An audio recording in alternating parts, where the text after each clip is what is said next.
নমস্কার, এখনকার বিশেষ বিশেষ খবর। অবসর ঘোষণা করলেন ভারতীয় ফুটবল অধিনায়ক সুনীল ছেত্রী। আগামী 6 জুন কলকাতার যুব ভারতী স্টেডিয়ামে জীবনের শেষ আন্তর্জাতিক ম্যাচ খেলবেন সুনীল ছেত্রী। আজ সোশ্যাল মিডিয়ায় একটি ভিডিও বার্তায় এই খবর জানিয়েছেন তিনি।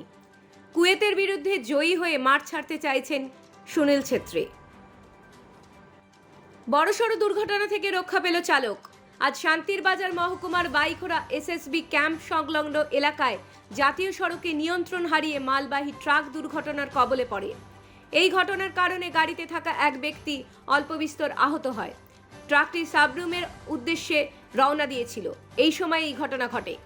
ঘটনার খবর পেয়ে ঘটনাস্থলে পৌঁছায় বাইখোড়া থানার পুলিশ। দুর্ঘটনার সঠিক কারণ জানতে তদন্তে নেমেছে বাইখোড়া থানার পুলিশ।